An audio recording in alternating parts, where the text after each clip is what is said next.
And the fact that out of teleporters he can change his like angle of entry back into mid is such a big deal here. But Rafa's going to be getting the spawn at the small armor, looking for the heavy. Neither of them spawn as a ranger, actually, which actually is nice for me because I don't have to see orb versus orb on the mega, you know, time after time again. But we're going to be seeing Rafa here getting that initial rail off. We got grenades coming out, stuffing Rafa back in the upper hallway. He's going to be forced to go get a rocket launcher and a little bit of health here. But it's still some time to play before the next mega. Yeah, and I mean this is where FESTIVETURTLE kind of made her name at DreamHack Tour with Keel play. So, I mean, I wouldn't be shocked if you see some good plays, but rails will basically fix anything in this game. Any problem you have, a rail can solve it. And now you've kind of got a situation where Rafa's taking full control. Festiv's going to be forced to make some less than ideal plays, sort of like that, where that could have ended very poorly, and we'll see how this kind of works out as Ranger's orb's down for another 7 seconds. I can imagine that Festiv will play this pretty passive. Yeah, if Festiv can get a rail here, that would be fantastic. But of course, Rafa's really owning this entire middle area here, which means, you know, crossing over to the teleporter for the heavy armor play is going to be a thing here pretty soon. But no, Rafa's actually RJing across back to the teleporter, immediately putting pressure on the tribal and getting the pickup for the heavy armor. And it used to be that standing down there by the mega was really bad news, but Rafa's using it as like a primary point of control now. Yeah, and I think a part of the reason was he knew he had that totem up. And if an unfavorable engagement like came to be, he could always drop it down and use it for some defense. But I mean, I still think with the orb, you've got to respect it to a degree. And that's probably why he's trying to, he's playing maybe a little further back to force her to throw the orb a little further. But yeah, all these long-range pokes, and Rafa's getting a lot of consistent damage off of these rails as well. So it might just be that if you are jet-lagged, your rails might get a bit of a bump. I think that's thinking more with your reptilian brain than anything else. Well, and Festiv's doing a good job of quickly getting rid of the fire totems. I mean, that's such a big risk because you could basically concede mega and still have it. Because I already got one. I have it in my pocket. Exactly. I wonder what's in my pocket. No, wait, what is it? What is it I have in my pocket? Right? That's yeah. There we go. Getting All closer right, there. We're almost there. Oh, geez, that's a lot of damage that FESTIVETURTLE has output on Rafa there, but he's still willing to, throw out the Mega Totem, get the health back up, get the armor back up, and, he can visit any of these totems and get a hefty boost. And as he's coming back out of the recovery room, out of power-up, we're going to be finding Festiv trying to clear out some of these totems, but really good LG, fantastic LG, and taking that frag back against Rafa, and now we've got Rafa's clutch coming out.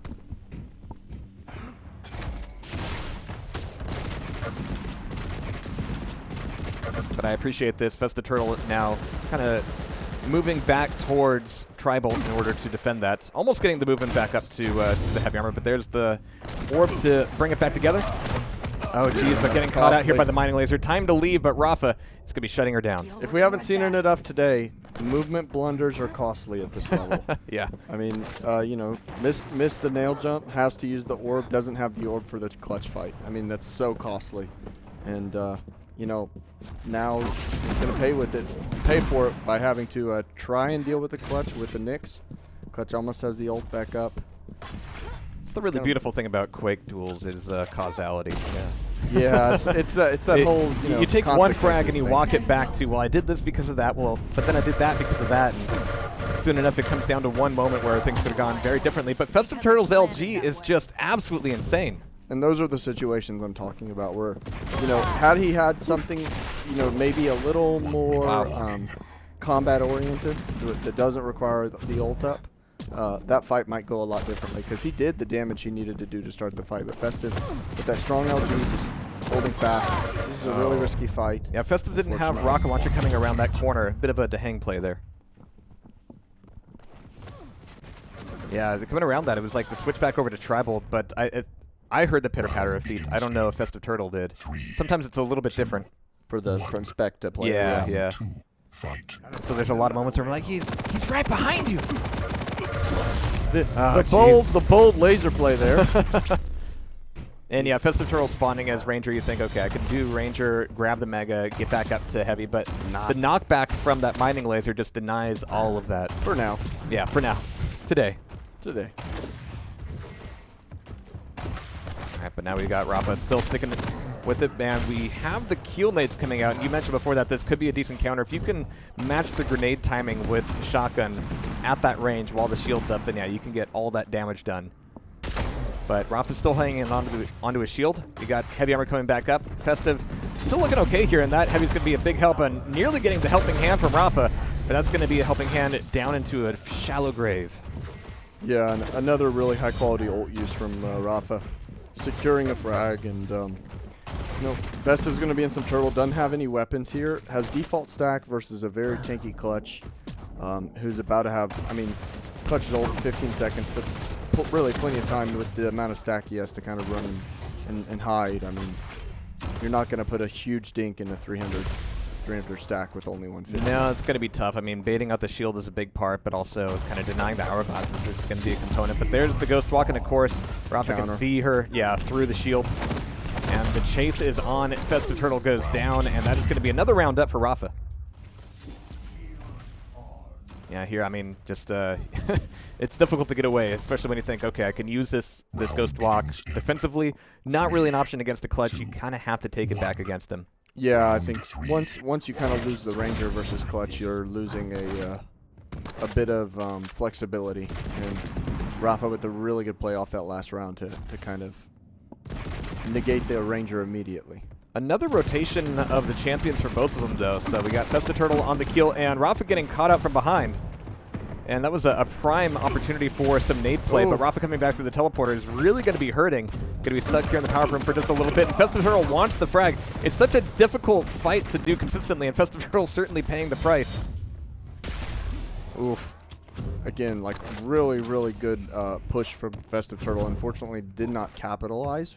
But that was a really good play to kind of catch Ranger off guard. You know he's spamming. You know his audio is not going to be 100%. So that little bit of a push with Keel through the telly at the last second caught Rafa off guard to start the round, but didn't really pay off. Just going to hear the rompy stompy of Keel now, and that's going to be some good Tri-Bolt. Yeah, the Tri-Bolt's really strong on Blood Run. We've seen entire maps go at PGL thanks to that, but oh geez, no damage dealt up there at the teleporter exit, and a cheeky rail coming out of FESTIVETURTLE wanting to do a little bit of damage before the heavy armor's picked up. But getting out of there is always the tough thing now. It's a big enough room that you can't really afford to push in and expect to secure that fight, but you know, even if you wait all day, it's hard to catch him. Oh, but caught she is, as the orb is going to be having the last word on that keel. Yeah, I mean, she was really low. It was just kind of a glory kill to kind of finish it off. I mean, at that point, anything would have done it. He's just doing a really good job of whittling her down and trying to create, you know, incredibly favorable fights for himself. It's basically what Rafa does. Going in for the orb here, though, but still at the top of the catwalk with a decent stack advantage. Oh, and FESTIVETURTLE comes back out looking for that orb herself and turns it into a mutual frag, that last rocket turning things back around. That means that, unfortunately for FESTIVETURTLE, she's back down to a Nyx versus a clutch. You really want to, you know, save that Nyx for last and hopefully have Rafa's clutch to lead by that point. Yeah, this is an unfavorable fight again, I think, for Nyx. Rafa's got all the weapons. That was good, though, from FESTIVETURTLE. I mean, she was the last one to use her ability, so Rafa runs out of shield at this point, down to 64 HP. FESTIVETURTLE, we're going to have to see if she's going in for the push here on the power room again, or just down here at the LG. One more bolt of the Tri-Bolt would have been a big, big problem. Yeah, I think she did a really good job of knowing when the fight had turned sour. I think it started really favorable, and then the fight turned sour. Ooh, this is kind of a hard trap. Nice. Rafa not totally committing. He knows he's not super healthy. He's got that heavy to back up on too, but she's not entirely in terrible position. Even though she only has 100 health, now 150 total. She's got her ult to kind of work with at this point, and he doesn't. If he can find him, if she can find him out, then Rafa's in trouble.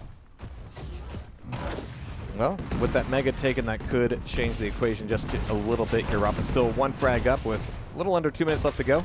There's the Ghost Walk, and Rafa's still holding onto his shield, but doesn't get any of the information from the Ghost Walk. I don't even know if Rafa had heard the popping of the ability.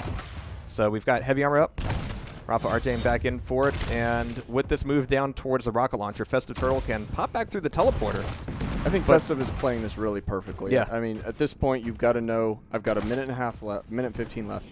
I'm going to have to do some sort of entry damage, and until then, I need to play this like I'm just trying to survive, and hopefully I kind of hit a shot and maybe get a secondary rail. Ideal scenario, pop the Ghost Walk around a corner, telefrag Rafa. Let's switch on over to Festiv just to see kind of That's not going to happen in this fight. I mean, she already took some damage Yeah, around the corner. damage Because, yeah, that's exactly what I was talking about earlier, where you go through that teleporter as a clutch, and instead of them coming down the stairs with kind of a predictable rail angle, they just come flying out.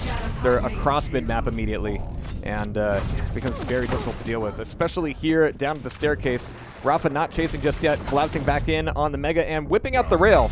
Nice rail. Shutting down FESTIVETURTLE on Blood Run.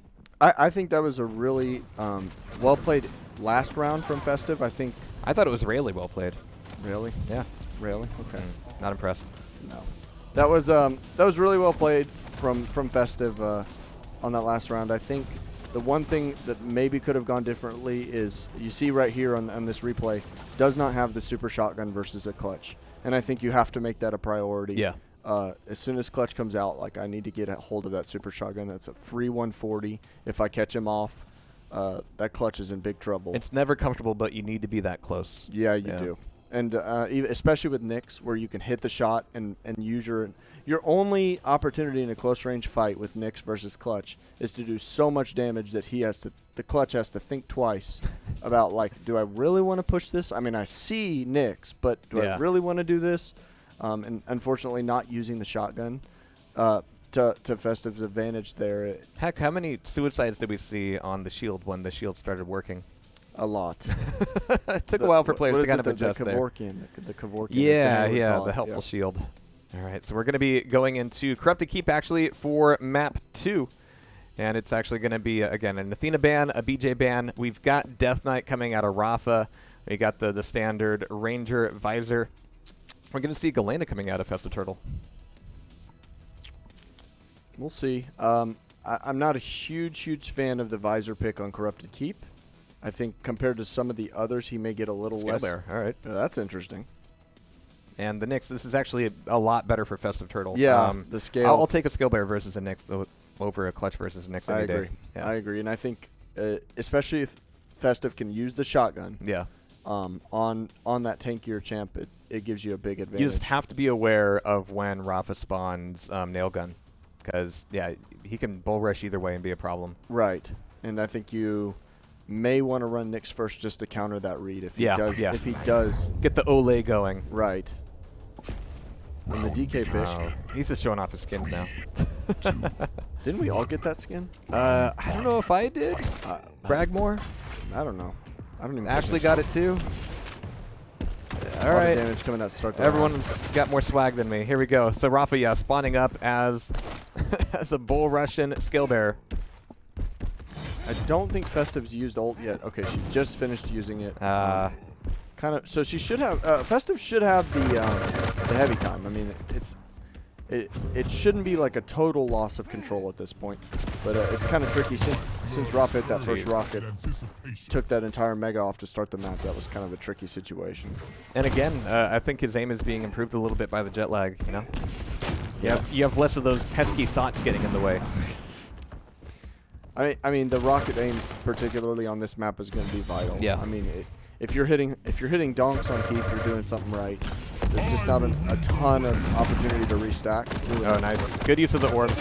Good potential. Yeah. I mean, at that point, the health was so low that even orbing away, you'd probably die. So the best play was probably to go for the telefrag.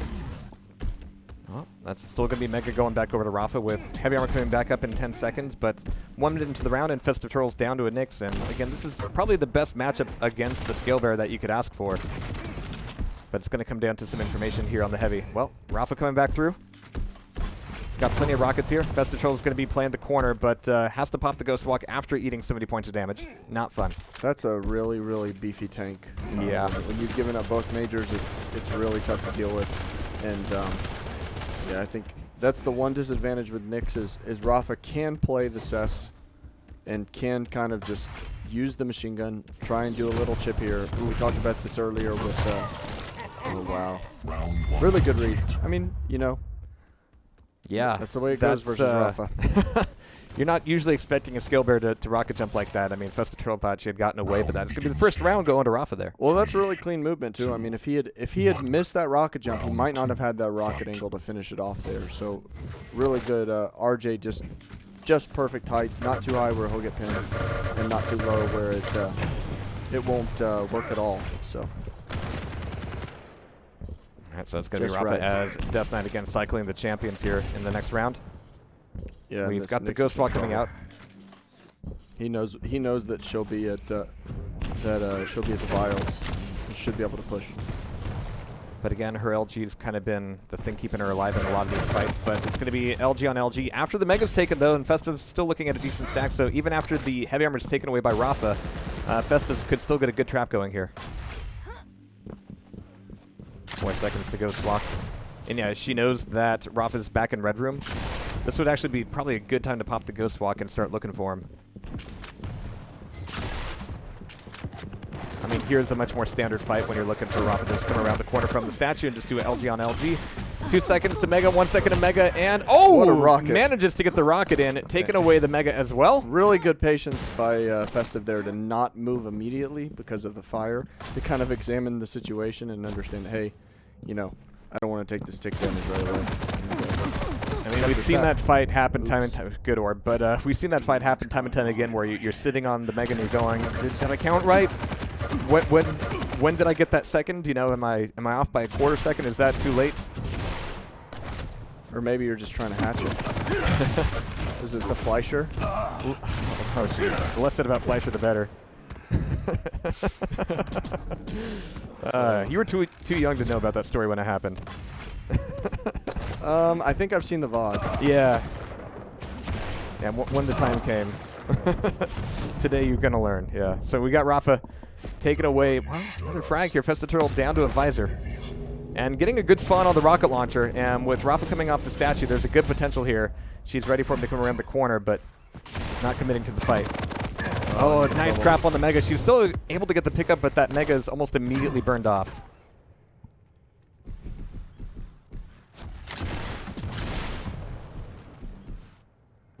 Yeah, and at this point, like I think this is where you see kind of the regret in picking visor on keep, is the utility of the ult is just so low when you're out of control. The orbs, man. Yeah. The orbs are real with this one. I'm sure there are some players who cannot wait for the next patch. Yeah, and I think, I mean, I don't think it's going to impact some. I don't think it's going to impact many people in this tournament, but not to a super significant degree. But I do think there's some things that it's time. Yeah. It's time. And I mean, Rafa would have got a good run anyway. All right, but the aggression coming out, and yeah, when you're Death Knight, that's kind of what you're going for. And you even see that when it's like Claws v Cooler, where, you know, all the strategy goes out the window, and you just go, all right, cool. Who's got the better Flame Strike? Wow, some really good rockets. Door frames. Yeah, back in the door frames. They're super OP. All right, but we got Mega coming back up. Being baited out here a little bit. Good machine gun damage out of Rafa. Yeah, doing at least enough to take the Mega off. Or most of it. I like this corner play by FESTIVETURTLE, just spamming down onto the heavy. It's going to be a clean pickup from Rafa regardless, but it's a difficult position for Rafa to try to attack Festiv. I mean, generally that Red Room is really dangerous, but that's like one of the spots where you can make some decisions. Well, and I think Rafa right now is really filling it with his rocket aim. I wouldn't be surprised if he does a little damage and then starts trying to make a play. Nice. Taking the LG, and again, Festiv's LG is just so dangerous, but Rafa is able to take the round.